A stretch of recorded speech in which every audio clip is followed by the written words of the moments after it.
Aku bertemu dengan calon suamiku di suatu tempat tongkrongan anak muda. Waktu itu, aku sedang berjalan-jalan bersama temanku. Kemudian, aku dikenalkan oleh temanku sama calon suamiku ini. Hubungan kami mulai lancar, dan akhirnya aku meminta restu kepada orang tuaku.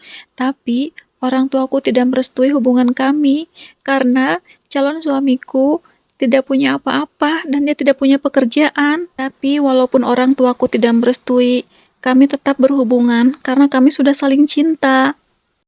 Pekerjaan suamiku waktu itu, dia hanyalah tukang gorengan dan nasi uduk yang selalu berjualan di pasar. Dia bangun dari jam 3 pagi untuk memasak, menggoreng kerupuk, menggoreng gorengan untuk dijual di pasar. Tapi kan aku melihat dia gigih, dia tidak malu, tidak gengsi. Aku semakin jatuh cinta dan aku semakin sayang. Dan akhirnya hubungan kami pun begitu erat. Setiap hari aku sering datang ke rumahnya untuk membantu menggoreng serta memasak dan membersihkan rumahnya, layaknya seperti suami istri. Karena hubungan kami begitu dekat, walaupun aku tahu orang tuaku tidak merestui, orang tuaku tidak setuju, tapi aku tetap karena aku sangat mencintainya. Dan akhirnya terjadilah sesuatu yang tidak diinginkan, yang membuat ayahku marah, tapi semuanya telah terjadi. Aku hamil dan akhirnya ayahku menerima karena mau bagaimana lagi. Akhirnya kami bertunangan dan 2 minggu kemudian kami melangsungkan pernikahan. Tapi pernikahannya tidak besar dan tidak meriah karena aku sudah hamil duluan. Jadi aku menikah hanya dengan kekeluargaan.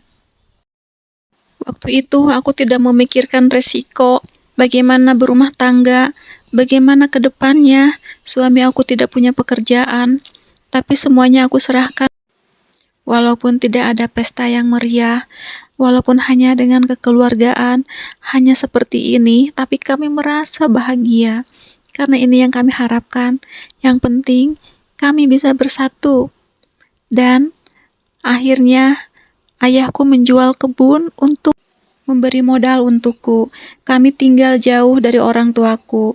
Kami memulai usaha dengan hasil jual kebun ayahku. Dari usaha kecil hingga membesar, hingga seperti ini. Tapi semuanya banyak sesuatu yang terjadi. Suamiku mulai berubah ketika anakku berumur 8 bulan. Lebih parahnya lagi ketika aku sudah punya anak 2, aku tidak diberikan kesempatan untuk berada di toko. Aku hanya disuruh di rumah untuk mengurus kedua anakku, dan mengurus rumah. Padahal aku juga harus punya andil di dalam toko itu. Lebih parahnya, aku sakit hati. Dia memberiku uang hanya 10.000. Bagaimana kami bertiga bisa makan dengan uang 10.000?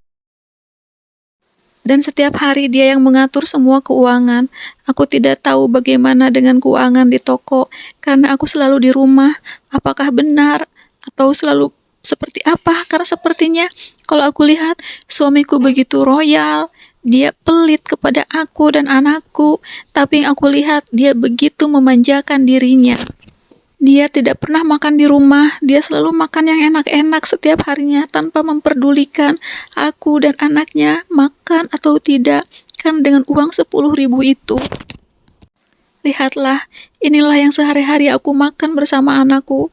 Hanyalah sambal dan ikan asin, sedangkan dia selalu makan yang enak-enak yang dibeli dengan harga yang mahal.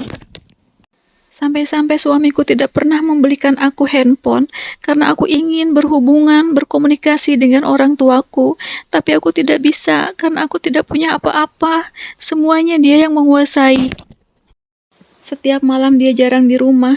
Dia selalu pergi. Kalau aku tegur, dia selalu marah. Dia selalu bilang, tidur aja, gak usah kamu ngurusin orang. Selalu seperti itu. Dia hidup royal, selalu membeli motor baru. Tapi untuk aku dan anakku, dia gak pernah mau nganterin. Aku selalu jalan kaki.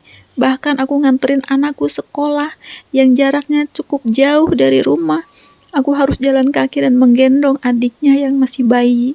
Sungguh sangat terlalu. Pernah suatu hari, aku ingin meminjam handphone suamiku. Maksudnya, aku ingin menghubungi keluargaku. tapi tidak pernah dikasih. Dan akhirnya, suatu hari aku diajak pergi ke mall oleh suamiku. Aku sangat bahagia karena aku pikir dia akan membelikan handphone baru. Tapi ternyata dia beli handphone untuk aku. Tapi dia membeli handphone untuk dirinya sendiri. Lalu aku minta handphone bekas dia, tapi tidak dikasih. Dia bilang, handphone baru untuk usaha, untuk bisnis, dan yang satu untuk komunikasi. Sungguh aku sangat sedih sekali. Kenapa hidup aku seperti ini? Padahal itu usaha adalah usaha yang dikasih oleh orang tuaku. Tapi semuanya dia yang menguasai. Setiap hari aku selalu menangis, berdoa. Aku ingin minta ampun. Aku ingin minta maaf kepada orang tuaku kalau aku pernah salah, tidak mengikuti apa kata orang tuaku. Tapi semuanya penyesalan hanya demi penyesalan, tidak ada artinya. Sekarang aku sudah punya anak 2. Anak aku butuh kasih sayang, butuh perhatian kedua orang tuanya. Jadi aku tetap bertahan demi anak-anakku. Setiap hari aku selalu berpikir bagaimana caranya aku ingin berkomunikasi dengan keluargaku. Aku sangat kangen, aku sangat rindu dengan kedua orang tuaku. Tapi semuanya tidak ada jalan. Pernah suatu saat, aku mengambil uang suamiku dan aku berusaha untuk pergi ke kampung, untuk pergi menemui orang tuaku. Waktu itu suamiku sedang belanja, jadi aku mengambil uang suamiku, tidak banyak, hanya 1 juta karena aku juga takut.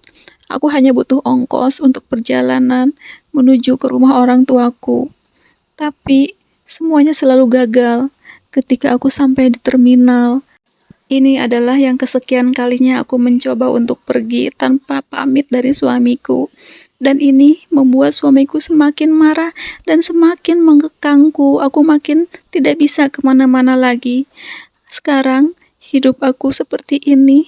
Aku bingung. Sampai sekarang aku belum menemukan bagaimana caranya aku bisa keluar dari suamiku. Aku ingin bertemu dengan keluargaku.